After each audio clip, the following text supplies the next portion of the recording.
필요한 때인 것 같습니다. 또 이번 주는 수능이 있죠. 수험생을 안 둔 학부모님들은 아직 그 마음을 잘 모릅니다.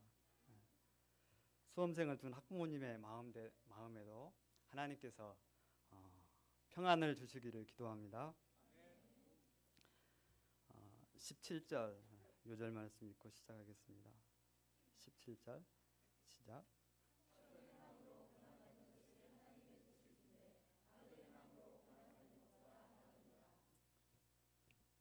신앙생활은 크게 두 가지로 나눌 수가 있습니다. 하나는 하나님에 대한 지식을 아는 것이고, 또 다른 하나는 하나님을 아는 지식을 우리 삶에 적용시켜서 열매를 맺는 것입니다. 그럴 때 하나님께서 영광을 받으십니다. 그런데 신자들 가운데 하나님을 아는 지식은 있지만 실제 삶으로 살아내는 것은 아주 부족합니다. 하나님께서 기뻐하시는 것은 물론 지식도 중요하지만 우리의 실제 삶입니다. 오늘 말씀에서도 사도 베드로는 나그네 된 우리가 이 땅에서 어떠한 삶을 살아가야 되는가를 실제로 가르쳐주고 있습니다. 말씀을 통해서 고난을 대하는 우리의 자세가 새로워질 수 있기를 기도합니다. 파트 1, 선한 양심을 따라 살라. 8절 말씀을 보십시오. 마지막으로 말하노니 라고 이렇게 나와 있는데 사도 베드로가 여기에서 결론을 내리는 것처럼 보입니다. 그러나 4장, 5장에 계속해서 이야기를 하는 것을 보면 이거 결론이 아닙니다. 이것은 히브리 사람들의 특이한 표현 방식 중에 하나입니다. 결론을 내린다는 말이 아니라 지금부터 하는 이야기는 매우 중요한 이야기니까 귀 기울여 들으라는 말입니다. 소아시아에 흩어진 나그네들은 큰 고난의 위기 가운데 처해 있습니다. 이렇게 삶의 고난이 심해지면 사람의 마음 가운데 여유가 없어지게 됩니다. 아주 조그만 일에도 신경이 날카로워지고 또 불평이 생기게 되죠. 그런 상황이 계속 지속되면 공동체는 쉽게 깨질 수 있습니다. 그럴 때는 다 마음을 같이 해서 동정해야 합니다. 형제를 사랑하고 불쌍히 여기며 겸손해야 충돌이 일어나지 않습니다. 서로 어려운 상황 가운데 어떻게 그러게 할 수 있을까요? 히브리서 10장 23절 25절 말씀을 함께 읽어보겠습니다. 시작.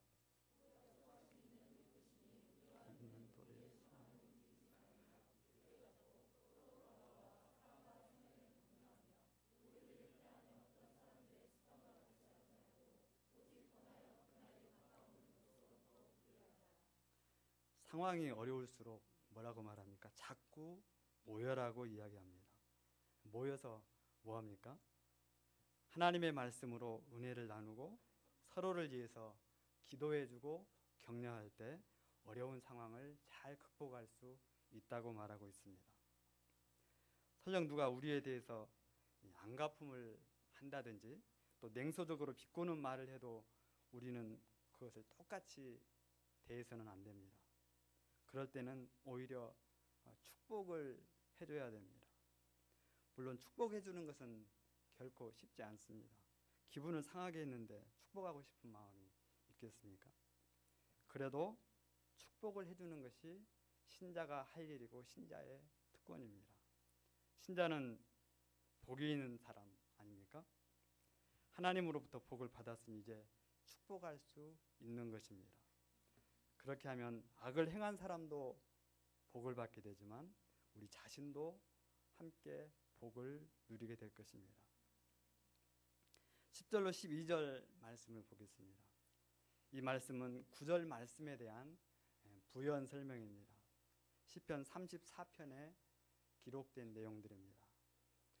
대부분 인간관계에서 파괴적인 행동이 나오는 것은 말에서부터 시작이 됩니다. 말하기가 얼마나 쉽습니까? 눈을 깜빡이는 것처럼 쉽습니다. 특히 다른 사람들의 허물과 약점에 대해서 말하는 것은 아주 묘한 재미가 있습니다. 생각해 보면 또 말처럼 오해가 많은 것도 없습니다. 이것 때문에 서로 상처를 주기도 하고 또 상처를 받기도 합니다. 육신의 상처는 시간이 지나가면 어느 정도 해결이 됩니다. 하지만 말로 인한 상처는 죽을 때까지 가져가는 것 같습니다. 용서하지 않는 이상 그것은 해결이 되지 않습니다. 그렇기 때문에 우리는 비방하는 것이나 험담을 해서는 안 됩니다. 만약 어떤 사람이 내게 대해서 험담을 했다면 우리는 이렇게 생각을 해야 됩니다. 저 사람이 뭔가 오해가 있어서 그런다고 생각을 하고 화평하기에 우리는 힘을 써야 됩니다. 그렇지 않고 마음속에 꿍하면 그것은 계속해서 자라나게 됩니다. 나중에는 그 생각이 그 사람을 지배하게 됩니다. 그러면 결국 사람을 잃게 되는 것입니다. 그래서 화평을 구하라고 말하고 있습니다. 화평을 구하는 것은 결코 손해보는 일이 아닙니다. 하나님께서 다 지켜보시고 아시기 때문입니다. 화평을 구하는 자의 기도는 하나님께서 잘 들어주시겠다고 21절, 12절 하반절에서 그렇게 말씀하고 계십니다. 반면에 험담하는 자에게는 하나님께서 등을 돌리십니다. 기도에도 쳐다보지 않습니다. 우리가 말을 조심해서 누구에게든지 꺼리낌이 없기를 바랍니다. 우리가 열심으로 선을 행하고 화평을 구하면 아무도 우리를 해할 자가 없습니다. 하나님께서 그 해할 자들을 친히 간섭해 주시기 때문입니다. 그러나 다 그런 것은 아닙니다. 우리가 아무리 선을 행하고 의롭게 살아도 이상하게 우리 삶 속에 이해 안 되는 일들이 일어날 수 있다는 것입니다. 14절 말씀을 보겠습니다. 그러나 의를 위하여 고난을 받으면 복 있는 자니 그들이 두려워하는 것을 두려워하지 말며 근심하지 말고. 의를 위하여 고난을 받는다는 것은 예수님을 위하여 고난을 받는다는 말입니다. 많은 사람들이 신앙생활하면서 예수님 때문에 고난받는 것을 별로 달가워하지 않습니다. 지식적으로는 그것이 복된 일이라는 것을 잘 알면서도 실제로는 아주 부담스러워하는 것이 사실입니다. 예수님 때문에 직장에서 불이익을 당하고 또 친구 사이에 왕따를 당하고 또 가정에 불화가 있고 캠퍼스에서 핍박을 받고 물질적인 또 시간적인 손해가 나면 그 고난을 피하려고 합니다. 좀 더 심한 사람은 신앙을 버리고 떠나가는 사람들도 있습니다. 세상에서는 그런 사람을 현명하다고 생각할지 모르지만 하나님이 보실 때 그 사람은 복을 받지 못한 사람입니다. 마태복음 5장 10절에서 예수님께서 이렇게 말씀하셨습니다. 의를 위하여 핍박을 받는 자는 복이 있나니 천국이 저희 것입니다. 우리가 의를 행하고 주님 뜻대로 사는 데서 고난을 받으면 그것은 전부 다 하나님의 영원한 나라에서 복이 되는 것입니다.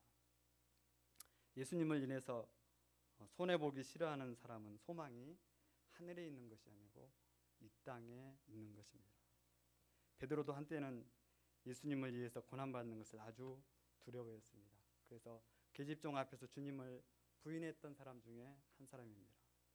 이런 그가 본문에서 두려워하지 말며 근심하지 말라고 이야기할 수 있는 것은 주께서 도우실 것을 굳게 믿었기 때문입니다.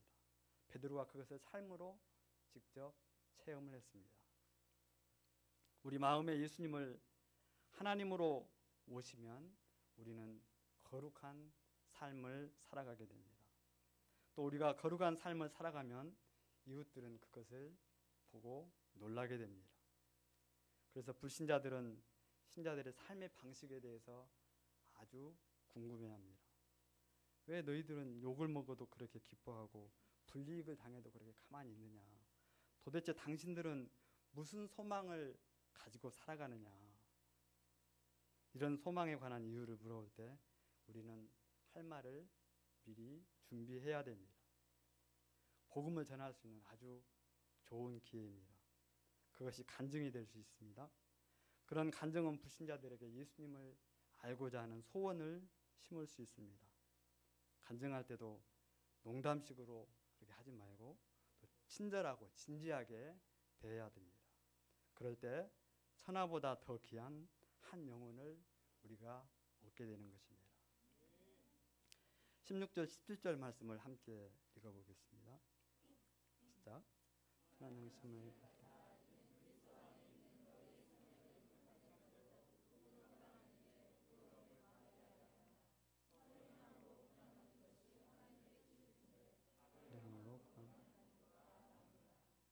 여러분, 여기에서 선한 양심을 가지라고 했는데 선한 양심이 뭘까요? 선한 양심은 어디에서 오는 것입니까? 원래 부패한 인간 스스로는 선한 양심을 가질 수가 없습니다. 선한 양심은 하나님의 말씀에서 나오는 것입니다. 다시 말하면 하나님의 말씀을 따르는 양심이 선한 양심이라는 것입니다. 그것이 바로 주님의 마음을 닮아가는 것입니다. 말씀을 한번 찾아보겠습니다. 디도서 1장 14절로 16절 말씀 제가 읽겠습니다. 유대인들은 허탄한 이야기와 진리를 배반하는 사람들의 명령을 따르지 않게 하려 함이라. 깨끗한 자에게는 모든 것이 깨끗하나 더럽고 믿지 아니한 자들에게는 아무것도 깨끗한 것이 없고 오직 그들의 마음과 양심이 더러운지라. 그들이 하나님을 시인하나 행위로는 부인하니 가증한 자요 복종하지 아니하는 자요 모든 선한 일을 버리는 자니라. 보세요. 하나님의 말씀을 쫓아가면 모든 것이 깨끗하다고 했습니다. 그러나 하나님의 말씀을 따르지 않고 사람의 교훈을 따라가거나 진리의 말씀을 배반하면 마음과 양심이 더럽다고 말합니다. 그런 사람들이 입술로는 하나님이 계신다고 그러고 주님이 나의 구주라고 이야기를 하지만 실제 삶에서 말씀대로 살지 않으면 그 사람은 마음이 더러워진 것입니다. 디모데전서 1장 18절로 19절 말씀을 보겠습니다. 아들 디모데야, 내가 네게 이 교훈으로서 명하노니 전에 너를 지도한 예언을 따라 그것으로 선한 싸움을 싸우며 믿음과 착한 양심을 가지라. 어떤 이들은 이 양심을 버렸고 그 믿음에 관하여는 파선하였느니라. 여기서 전에 너를 지도한 예언은 바로 하나님의 말씀입니다. 하나님의 말씀을 붙들고 계속해서 선한 싸움을 싸워가라고 이야기하고 있습니다. 선한 싸움을 싸우려면 믿음과 착한 양심을 가져야 합니다. 착한 양심이 주님의 뜻대로 살고자 하는 마음이라고 했습니다. 그 주님의 뜻대로 살고자 하는 마음을 버리면 결국 어떻게 됩니까? 믿음은 파손하게 됩니다. 그것은 우리 마음이 진리의 말씀에 매여 살고자 하는 그런 선한 마음을 갖지 않게 되면 또 싸우지 않게 되면 점점 인간적이 되고 세상적이 돼서 결국에는 그 믿음이 사라진다는 말입니다. 그래서 착한 양심을 가지라고 이야기하고 있습니다. 디모데전서 4장 2절 말씀 자기 양심이 화인을 맞아서 외식함으로 거짓말하는 자들이라 거짓말하는 자들이라고 기록되어 있습니다. 양심이라고 해서 양심적이다 그렇게 하면 다 선한 걸로 그렇게 알고 있습니다. 양심이라고 해서 다 선한 것이 아니고 화인 맞은 양심이 있다는 것입니다. 선한 양심의 반대말이 악한 양심, 즉 화인 맞은 양심입니다. 화인 맞은 양심은 마비된 양심을 이야기하고 있습니다. 양심이 부드러워야 되는데 불도장 같은 화인을 맞으면 양심이 아무런 감각이 없게 됩니다. 하나님의 말씀을 들어도 순종하지 않고 또 죄를 지켜도 마음에 아무런 죄의식이 없습니다. 화인 맞은 양심은 하나님의 말씀에서 순종해서 살아가기가 불가능한 그런 사람입니다. 그러니까 우리가 하나님께서 우리 마음 가운데 말씀을 통해서 은혜를 주시고 또 방향을 주실 때 우리는 자꾸 순종하는 연습을 해야 됩니다. 그럴 때 우리 안에서 선한 양심이 살아나게 되는 것입니다. 이상에서 살펴본 말씀 세 구절이 있는데 이 세 구절의 공통점이 뭡니까? 확실히 말씀과 관계가 있는 것을 알 수가 있습니다. 선한 양심은 하나님의 말씀을 따르는 것이라고 했습니다. 하나님의 말씀을 따라 순종하며 사는 것입니다. 어떻게 보면 그것을 우리가 믿음이라고 말할 수도 있습니다. 많은 사람들이 믿음을 이야기하면서도 실질적으로 그것이 아주 추상적일 때가 많이 있습니다. 그러나 믿음은 이론이 아니라 실제 삶인 것입니다. 선한 행실이 어디에서 나옵니까? 마음에서 나오는 것입니다. 우리 안에 선한 마음이 있을 때 선한 행실이 우리를 통해서 나오게 되는 것입니다. 17절 말씀을 다시 보겠습니다. 선을 행함으로 고난받는 것이 하나님의 뜻일진데 악을 행함으로 고난받는 것보다 나으니라. 악을 행하다가 고난받는 것은 마땅한 형벌입니다. 근데 선을 행했는데도 고난받는다. 이것은 바로 하나님의 뜻이라는 말입니다. 우리가 정말 말씀을 따라서 살면 고난을 받게 되어 있습니다. 디모데후서 3장 12절은 이렇게 이야기하고 있습니다. 무릇 그리스도 안에서 경건하게 살고자 하는 자는 박해를 받으리라. 선을 행했는데도 고난을 받는 것은 하나님께서 거기에 의도하신 목적이 있다는 말입니다. 그것은 고난을 통해서 우리의 믿음을 연단하시고 예수님 닮은 자로 변화시켜 가기 위한 것입니다. 18절로 22절 말씀은 선을 행함으로 고난받는 실예가 나와 있습니다. 먼저는 그리스도에 관한 것입니다. 18절 말씀을 함께 읽겠습니다. 시작.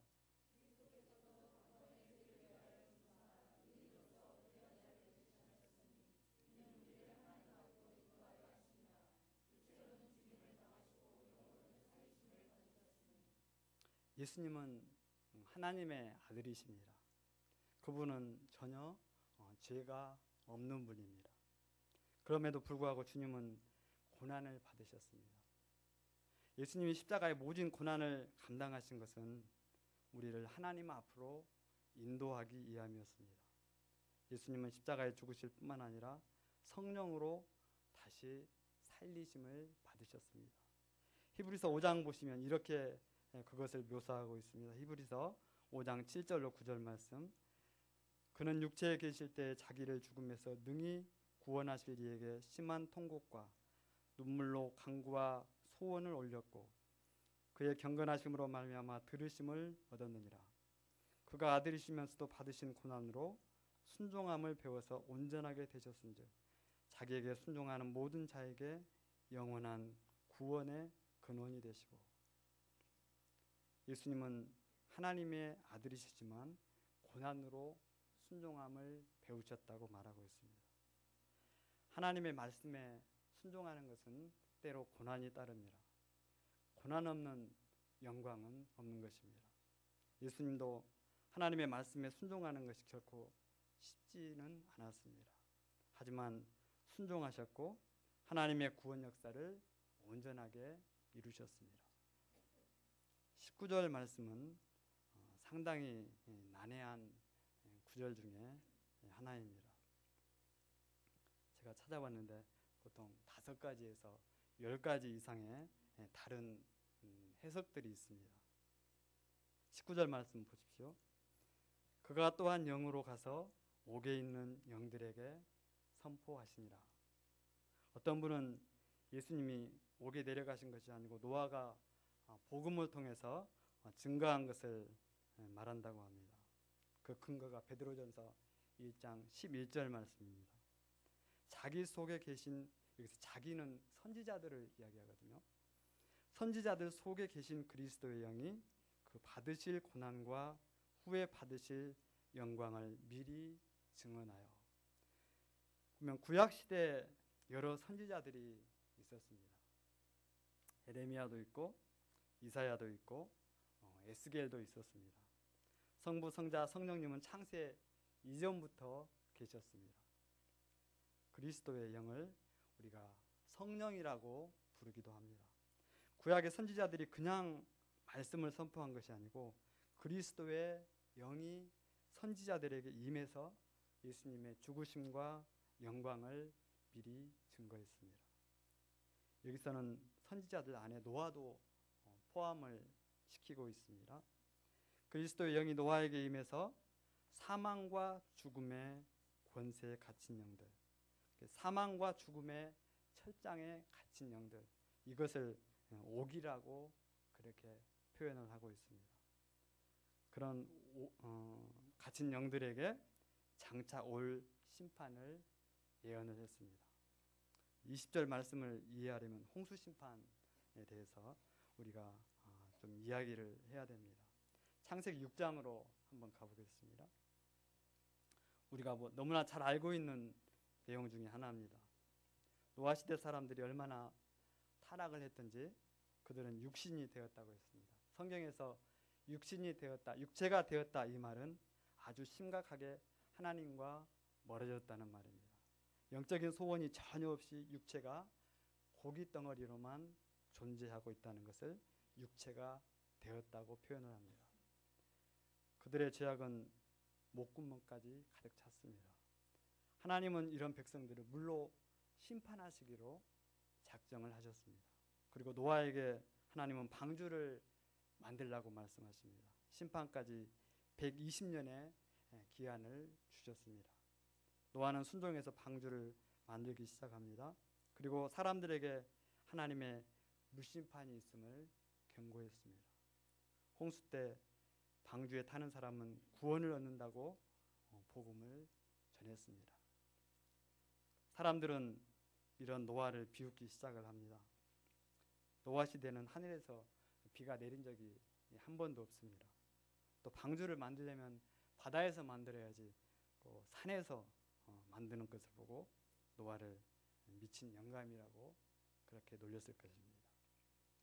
드디어 노아는 방주를 다 만들었습니다. 하나님은 혈육 있는 생물들을 구별해서 방주로 다 들이셨습니다. 노아는 이렇게 하나님이 명하신 대로 다 순종을 했습니다. 드디어 방주문이 닫히고 홍수의 심판이 시작되었습니다. 당시 방주에 탔던 8명만 구원을 받고 다 죽었습니다. 그때 방주에 타지 않는 사람들, 그리고 코로 숨을 쉬는 모든 것들은 다 죽었다고 했습니다. 노아의 날 하나님은 그렇게 오래 참고 기다리셨지만 그들의 불순종이 그 심판을 자초한 것입니다. 그런데 어떻게 보면 좀 이상한 내용이 있습니다. 구약의 선지자들에게 하나님의 영이 임했다면 모두에게 이야기를 해야 되죠. 근데 왜 하나님의 영이 임했는데 노아 시대의 이야기만 그렇게 하고 있는 것입니까? 그것은 노아의 시대가 타락의 극치를 이루었기 때문입니다. 성경에서 노아 시대는 아주 대표적인 죄악의 시대를 이야기하고 있습니다. 누가복음 17장 26절에서 예수님이 재림하실 때도 노아의 때에 된 것과 같이 인자의 때에도 그러하다고 했습니다. 예수님이 재림 때도 타락하고 부패한 시대가 될 거라는 말입니다. 19절 말씀에 조금 유력한 해석은 이런 것입니다. 베드로 사도가 이 편지를 쓸 당시 노아 시대 사람들은 다 죽어서 지옥에 가 있었습니다. 예수님은 부활하신 후에 옥에 있는 영들에게 내려가셨습니다. 이는 그들에게 복음을 전해서 천국으로 데려가시려고 한 것이 아닙니다. 19절 하반절에 보면 선포하셨다라는 이 말씀이 아주 중요한 의미를 가지고 있습니다. 전도하신 것이 아니고 선포하신 것입니다. 무엇을 선포했습니까? 노아를 통해서 구원의 소식을 들었지만 순종하지 않았기 때문에 망했다는 것을 선포한 것입니다. 하나님의 심판을 선포하신 것입니다. 노아 시대 사람들이 죄가 많아서 망한 것이 아닙니다. 하나님의 말씀을 무시했기 때문에 망한 것입니다. 하나님의 구원의 방법을 무시했기 때문에 망한 것입니다. 오늘날도 마찬가지입니다. 십자가로 나오라는 하나님의 음성을 무시하고 순종하지 않기 때문에 사람들이 망하는 것입니다. 20절 하반절을 보십시오. 방주에서 물로 말미암아 구원을 얻는 자가 몇 명뿐이니 겨우 8명이라. 물로 말미암아라는 이 말은 물을 통해서 구원을 받았다는 말입니다. 물을 통해서 구원받은 것은 세례하고 관계가 있습니다. 21절 말씀을 함께 읽겠습니다. 시작.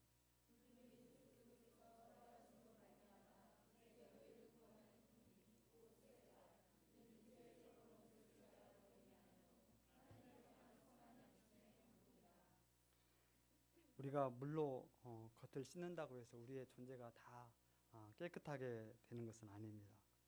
아무리 우리 행위를 씻어내도 죄인 안에서는 선한 것이 나올 수가 없습니다. 사람의 마음은 만물보다 거짓되고 부패하다고 했습니다. 그래서 세례가 구원의 표인 것입니다. 내가 죽고 예수님의 부활하심으로 새롭게 태어나는 것입니다. 그때 우리에게 새 양심, 선한 양심이 생겨나게 됩니다. 그 선한 양심은 하나님의 말씀으로 인도하심을 받습니다. 이 선한 양심은 항상 하나님을 향해 있습니다. 옛날 성경에 보면은 선한 양심이 하나님을 찾아가는 것이라고 그렇게 표현을 하고 있습니다. 이것은 우리가 매일의 삶 속에서 또는 어떤 아픔이나 고통이 우리 삶 가운데 있을 때 가장 먼저 우리의 마음이 하나님을 향한다는 말입니다.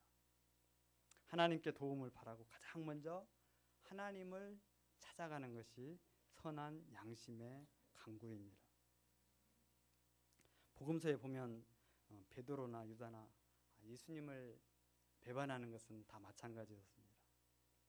그러나 가룟 유다는 하나님을 향한 선한 양심을 가지고 있지 않았습니다. 그래서 가룟 유다는 자살의 길을 선택을 했습니다. 하지만 베드로는 달랐습니다. 그에게는 하나님을 향한 선한 양심이 있었습니다. 자신의 죄에 대해서 절망하고 낙심하면서도 그 하나님의 은혜와 사랑을 믿고 하나님을 찾는 양심이 베드로에게 있었습니다. 그래서 베드로는 놀라운 하나님의 은혜를 체험을 하게 되었습니다. 베드로는 선한 양심이 하나님을 찾아가는 것인 것을 잘 알고 있었습니다. 선한 양심을 가진 자는 결국 승리하게 되어 있습니다. 우리도 선한 양심을 갖고 하나님을 찾기를 기도합니다. 파트 2, 같은 마음으로 갑옷을 삼으라. 11절까지 말씀입니다. 우리는 하나님 앞에 죄인이고 과거 죽은 자와 똑같았습니다. 하지만 주님께서 단번에 죄를 위해서 죽으심으로 우리를 깨끗하게 하셨습니다. 그리고 우리를 하나님 앞으로 인도하셨습니다. 우리는 주님을 의지해서 하나님 앞에 이제 담대히 나아갈 수 있게 됐습니다. 그러므로 이제 우리는 어떤 삶을 살아야 됩니까? 먼저는 예수님과 같은 마음으로 갑옷을 입고 살아야 됩니다. 예수님과 같은 마음은 주님이 고난받으실 때 가졌던 그 마음 자세, 그런 정신을 이야기하는 것입니다. 그런 정신으로 무장을 하며 살라는 것입니다. 죄 없으신 예수님이 우리를 위해서 희생했기 때문에 우리도 똑같이 주님의 발자취를 따라가는 것입니다. 우리의 생명과 시간과 육체를 드릴 각오를 해야 됩니다. 두 번째는 다시 사람의 정욕을 따라서는 안 됩니다. 구원받은 후에 정욕을 쫓지 않아야 됩니다. 3절에서는 정욕이 구체적으로 무엇인가 언급을 하고 있습니다. 음란과 정욕, 술 취함과 방탕, 그리고 향락과 무법한 우상 숭배가 그것들입니다. 정욕은 꼭 이렇게 어떤 성적인 욕구만을 이야기하는 것은 아닙니다. 우리 안에 있는 육체의 과도한 욕심, 물질욕, 명예욕 모두를 다 포함하고 있습니다. 이런 모든 것들은 다 이기적인 자기 마음에서 나오는 것입니다.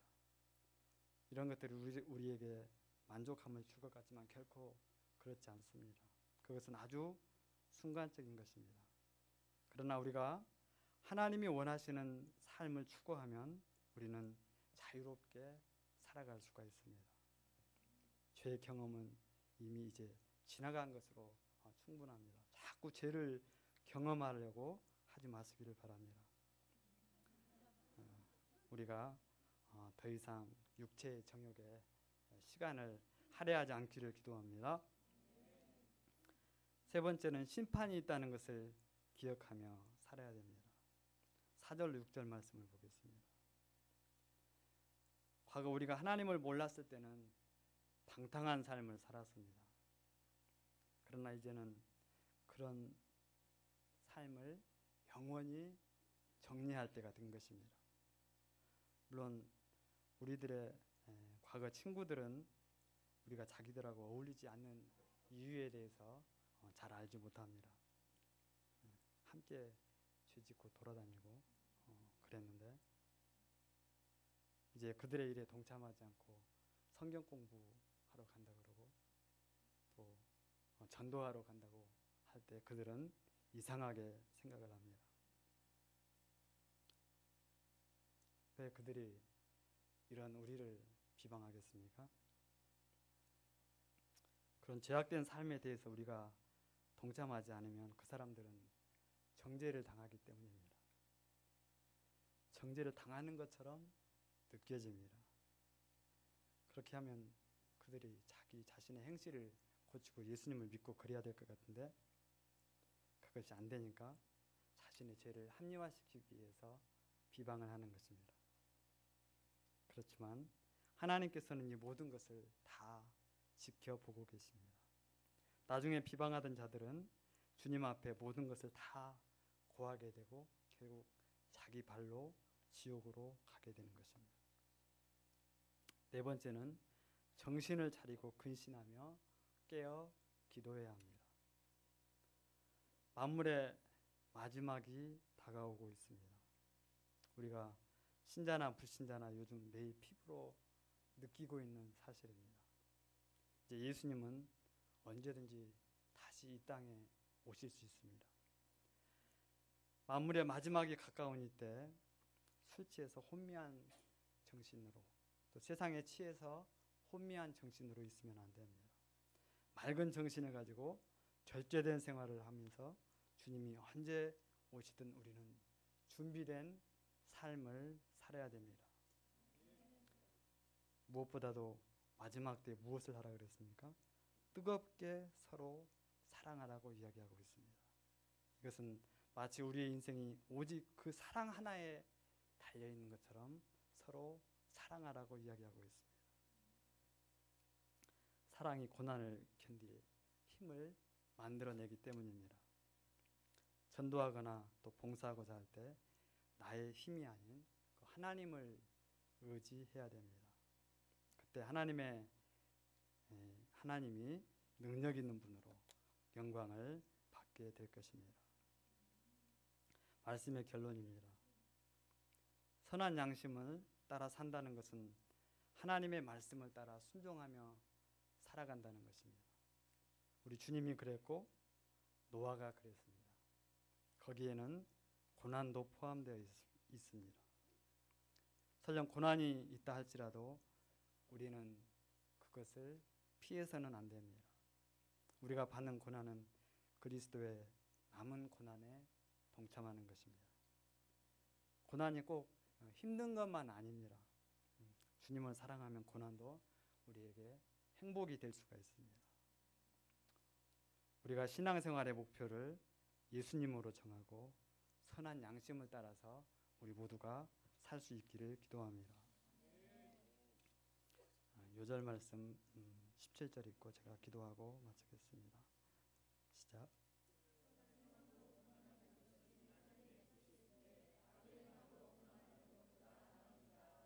기도하겠습니다. 거룩하신 하나님 아버지, 저희를 거듭나게 하시고 선한 양심을 주시고 또 말씀을 따라 살아가게 하시니 감사합니다. 예수님을 본받아 살고자 할 때 때로 고난이 있지만 저희가 그날의 영광을 기억하며 살아가게 도와주시옵소서. 이 마지막 때 주님의 정신으로 무장하여 살게 하시고 무엇보다 서로 뜨겁게 사랑할 수 있는 저희가 되게 도와주시옵소서. 예수님의 이름으로 기도합니다.